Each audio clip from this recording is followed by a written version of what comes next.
Blog. सिंहगडला आलोय गाई. वीर गरजला येऊन भिडले कोळीवाड्याला जिरहाजी कोळीवाड्या. हॅलो, आम्ही आता पुण्याला आज एक दिवस फिरणार आहे आणि मग नंतर घरी जाणार आहे. तो आम्ही निघालेलो आहे आता पुणे फिरायला. बघू शकता गाई. येस. आता आम्ही चितिळे भाकरवडी घ्यायला थांबलोय.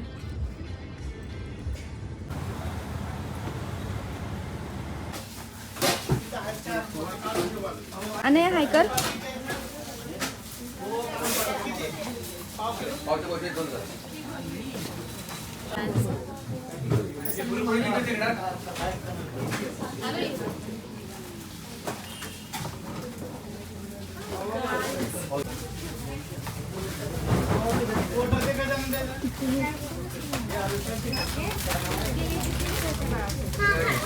अंश, आपण कुठे चाललोय? काय माहित. त्यालाच माहित. शनिवार वाड्यात चाललोय. गोल आहे. काय हे सगळं? शनिवार वाडा आहे. अरे उसको बोल क्या.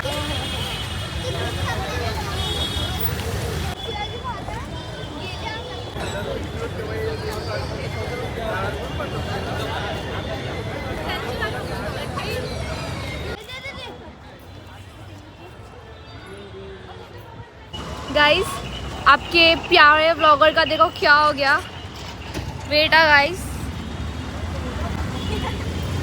कैन यू सी गाइस, इधर ट्रॅजेडी हो गई है. गाइस, नेहमी हे आमचं टाकते ब्लॉग. काय करून दाखव? लोक जोडायचा. ब्लॉग मी एडिट करताना जोडेल. कोणा ते तुझा ब्लॉग भारी. मम्मी साखर. मम्मी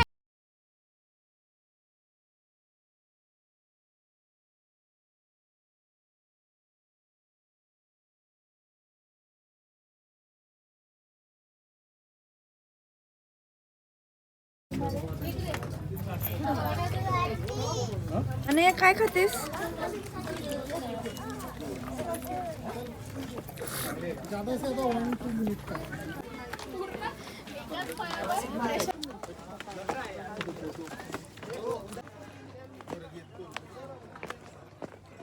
मॅडम चला.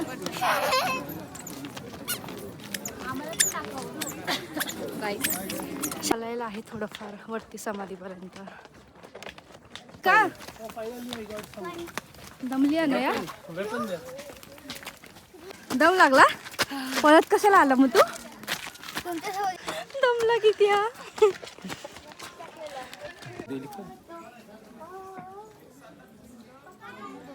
गाई जावे. कुठे आले हो? सिंहगडला. विसरलास? तो बोर्ड दाखव दिला.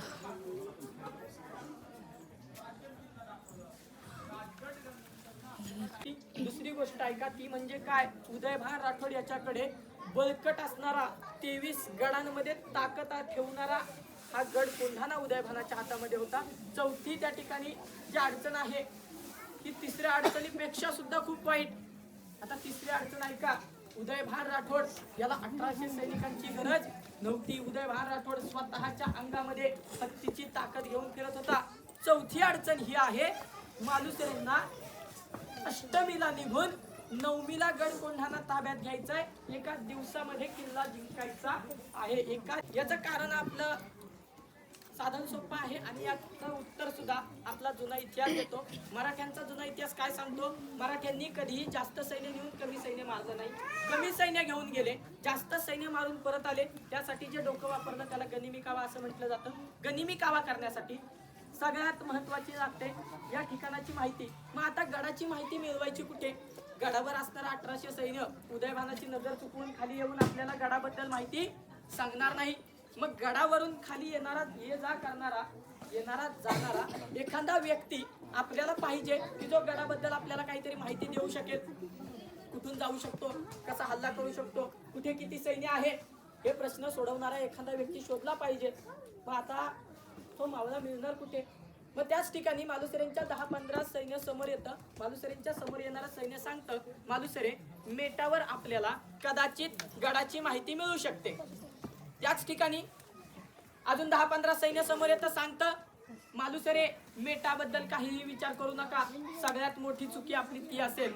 मेटावर असणाऱ्या लोकांना आपण गुडघ्यावर बसवलं, त्यांच्या माना उडवल्या, त्यांचे तुकडे तुकडे जरी केले तरी ती लोक आपल्याला गडाबद्दल एकही शब्द सांगणार नाही. आता मेट म्हणजे कादरीच्या डोंगरदऱ्यांमध्ये असणाऱ्या गडकोटांना मेट ही होती. लोक तिथं पहारेकरी उपस्थित आहोत. इथून एखादा किल्लेदार येऊन आपल्याला प्रश्न करतो, तुम्ही युद्धासाठी कल्याण दरवाजाला सैन्य कसं काय पोहोचू दिलं? तुम्ही पहारेकरी उपस्थित असताना कल्याण दरवाजावर सैन्य कसं काय पोहोचलं? हा जर प्रश्न आपल्या समोर आला तर आपण पहारेकरी असून उपयोग काय? आणि आपण त्या प्रश्नाचं उत्तर सुद्धा देऊ शकत नाही. का त्या प्रश्नाचं उत्तर देऊ शकत नाही? कारण ते मावळे आपल्या नजरेसमोर आले नाही. त्या मावळ्यांनी काय केलं? त्या डोंगराचा आधार घेतला.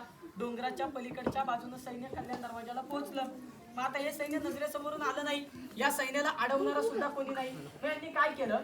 गडाला चिटकून उतरणारे जे मोठे मोठे डोंगर होते हे डोंगर निवडले. त्याचं काम कसं होतं? जो पहारा आपण गडावरनं देऊ शकत नाही तोच पहारा त्या ठिकाणी त्या मेटांवरनं चालू केला. मग असा डोंगर आपल्या गडाला एकच आहे का? असे भरपूर. उदयभान राठोडनं जसं त्या कमल कुमारी, देवल देवी, पद्मशिलाला बंदिस्त केलंय तसंच उदयभान राठोड कठोर मनाचा होता. गडावर असणारा 1800 सैन्य उदयभानाची नजर चुकवून खाली जाणार नाही.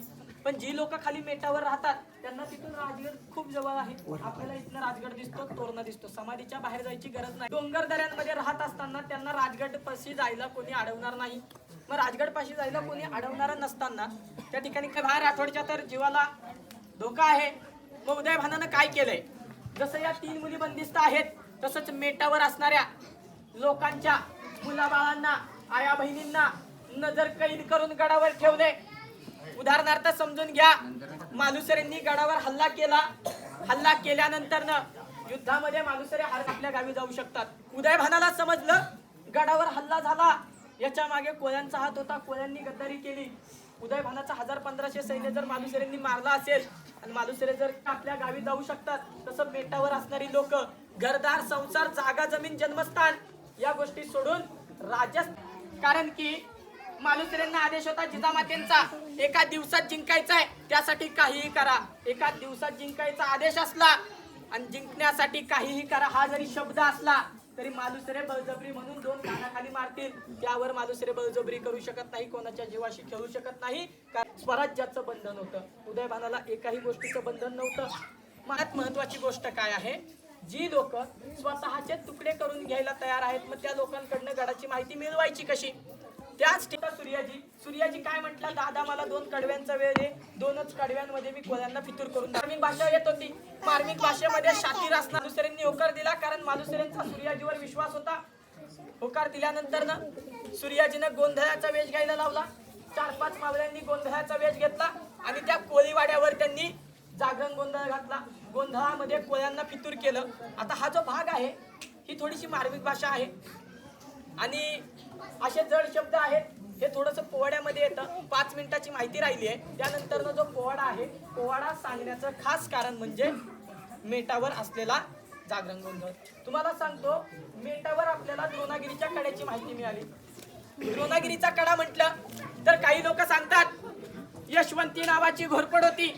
द्रोणागिरीचा कडा म्हटल्यावर काही लोक सांगतात यशवंता घोरपडे नावाचा एक मावळा होता. तुम्हाला सांगतो, यशवंती नावाची घोरपड ही 4थीच्या पुस्तकामध्ये आहे आणि त्याच ठिकाणी यशवंता घोरपडे नावाच्या मावळ्याचा इतिहास हा पुस्तकांमध्ये नसून काही लोकांच्या आडनावामध्ये आहे. ते म्हणजे कसं? लोक म्हणतात आमचं घोरपडे आडनाव आहे, आमची माणसं त्या काळामध्ये महाराजांना घोरपडीसारखं कडा चढायला मदत करायची, म्हणून आमचा यशवंता घोरपडे नावाचा मावळा त्या ठिकाणी होता.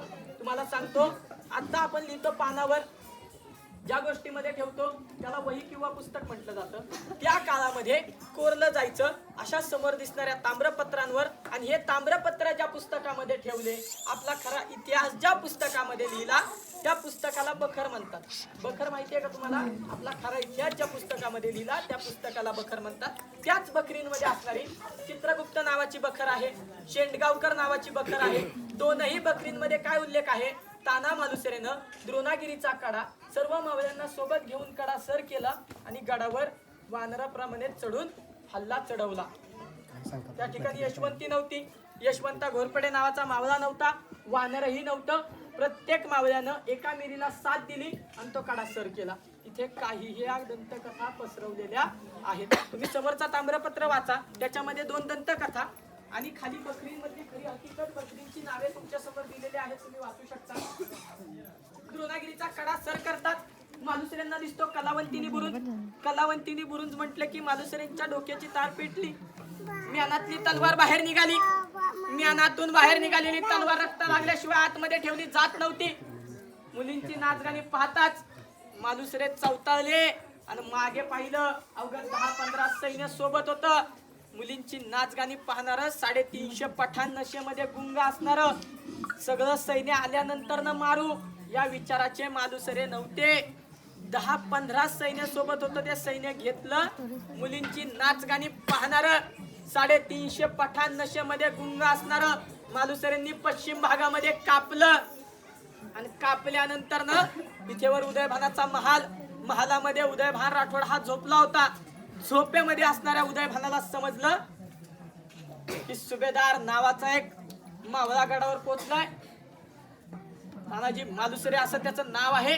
त्यांनी गडावर येताच 350 सैन्य आपलं मारलं आहे ही गोष्ट समजताच उदयभान राठोड चवताळून उठला. तानाजीराव मालुसरेंच्या अंगावर पळत सुटला. तानाजीराव मालुसरेंच्या अंगावर पळणाऱ्या उदयभानानं तलवार उचलली. डोळे चोळत पळणाऱ्या उदयभानानं जबरदस्त असा वार मालुसरेंच्या अंगावर केला. आणि त्याच ठिकाणी तानाजीराव मालुसरेंनी तो वार आपल्या ढालीवर घेतला. आणि जो वार मालुसरेंनी ढालीवर घेतला तो वार इतका जबरदस्त होता की उदयभान राठोड याच्या त्या एकाच वारामध्ये मालुसरेंच्या ढालीचे 2 तुकडे झाले आणि ढाल मागच्या भागामध्ये खाली कोसळली.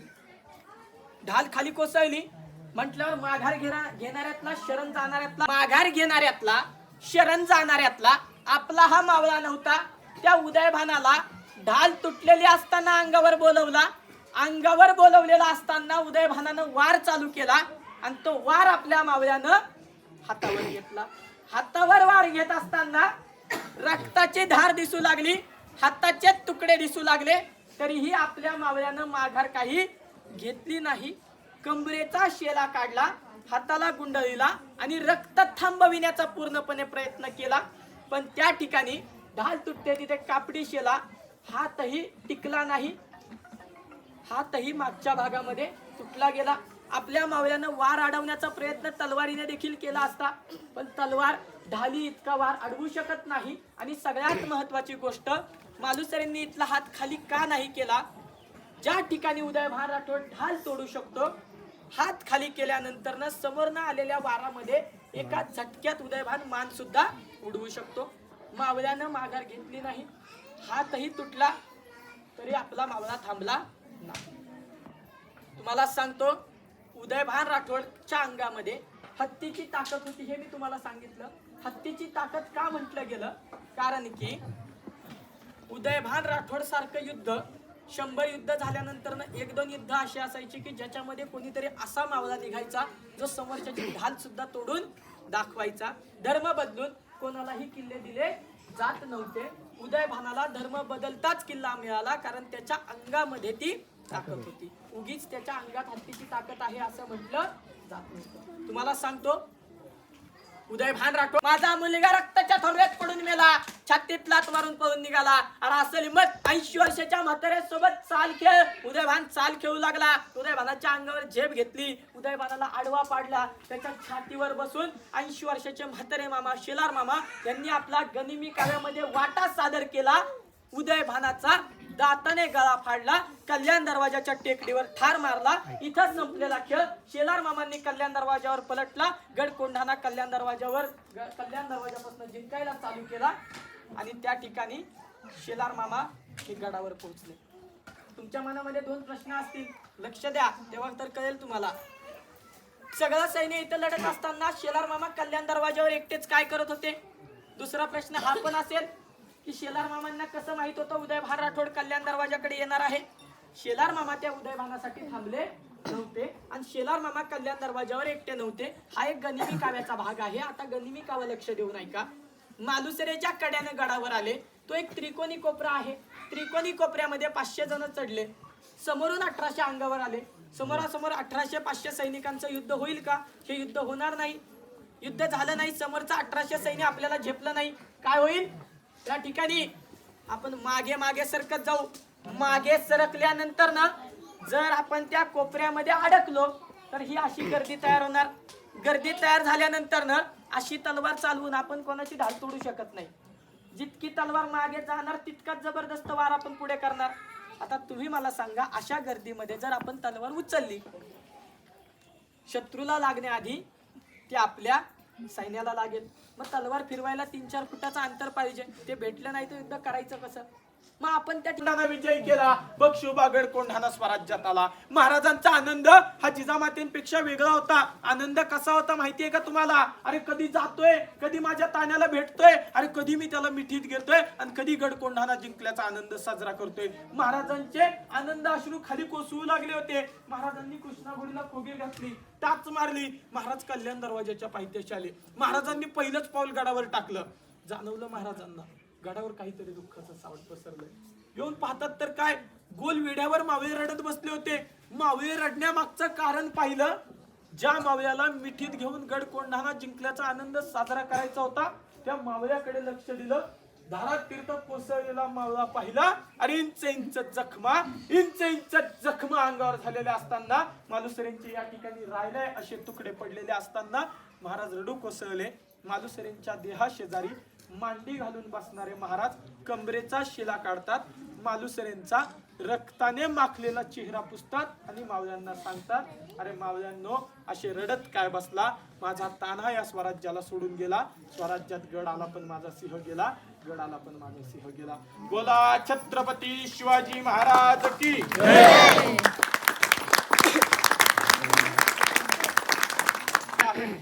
माहितीला जे सहकार्य केलं, जे शांतपणे तुम्ही ऐकलं, तसंच पोवाडा आहे. 2 मिनिटाच्या वर तुमचा वेळ घेणार नाही, पण लक्ष दिलं तर पोवाडा समजेल, नाही तर समजणार नाही. ओम नमो श्री जगदंबे, ओम नमो श्री जगदंबे, नमन तुझंबे करुण प्रारंभे. डफावरी थाप तुंतुण्याचा, डफावरी थाप तुंतुण्याचा, शाहीर हा महाराष्ट्राचा प्राण, शाहीर हा महाराष्ट्राचा प्राण. शिवप्रभूचे गात गुणगान, जी जी जी. राज्यमाता राजगडाला, राज्यमाता राजगडाला, त्वरित सांगा कामाला. बोटाने किल्ला दाविला, कोंढाणा किल्ला दाविला, आणि किल्ल्याच्या पराक्रमाला, किल्ल्याची माहिती घेण्याला तान्हाजी वीर गरजला. येऊन भिडले कोळीवाड्याला, कोळीवाड्याला जिरहाजीजी, कोळीवाड्याला जिरहाजीजी. कोळ्यांनी पाहिलं गोंधळी आले. बरं झालं आलं वखत आला, आईचा नवस फेडायचंय मला. त्या ठिकाणी बोलवुनी घेतला गोंधळ्याला, आणि पाहिला ज्यावेळेस त्या गोंधळ्याला संशय आला कोळ्याला.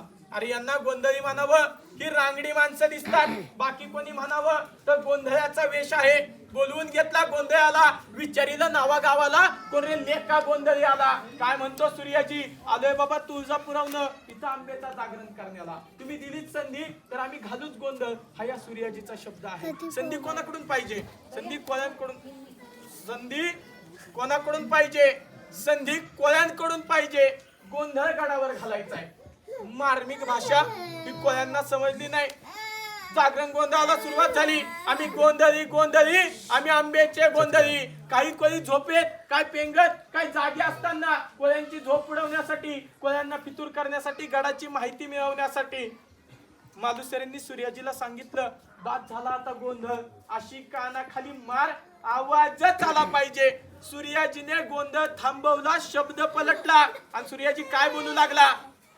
अरे कशी झोप लागली मर्दाला, कशी झोप लागली मर्दाला, तुम्ही आया बहिणी देता दुश्मनाला. लाजा पाहिजे मिशा बाळगायला, जरा देतो बांगड्या लुगड्याला, जरा देतो बांगड्या लुगड्याला, हिजड्यांनो नेसा लुगड्याला. अरे उदयभान राठोड आया बहिणी उचलून घेऊन गडावर गेला, तुम्ही बांगड्या साड्या घालून घरात बसला. अरे लाजा वाटल्या पाहिजे तुम्हाला, मिशा बाळगता. कोळी गडबडले. गडबडल्यानंतर ना कोळ्यांनी परत पहिल्यापासून सुरुवात केली. सुरुवात कशी झाली? विचारीला नावा गावाला तानाजी म्हणती देहाला किल्ल्याची माहिती घेण्याला म्हणून आम्ही आलोय कोळीवाड्याला अजिराजीजी कोळीवाड्याला अजिराजीजी तान्हाजी येतात गडावर उदयभान झाला हैराण दोघांचा वारावर वार तानाजींची उडविली ढाल तानाजींचा उडविला हात 80 वर्षाच्या म्हाताऱ्यानं उदयभानला पाडला धरलीला आणि पेटवून मशाली त्या बाल्य किल्ल्याला विषय ओंकार पढेर गातो पोवाड्याला अजिराजीजी खूप मस्त इन्फॉर्मेशन दिलं खूप भारी वाटलं ऐकून आणि ह्यांनी सगळा व्लॉग केला आहे सगळं शूट ह्यांनी केलं आहे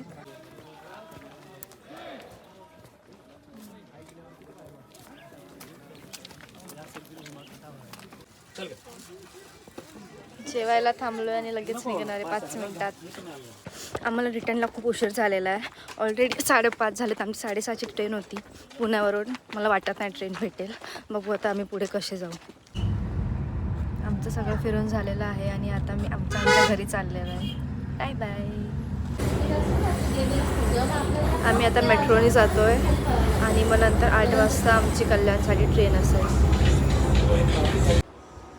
बरोबर 11 वाजता आम्ही घरी पोचलो आहे फायनली आणि इथेच ही पण ट्रिप संपते बाय बाय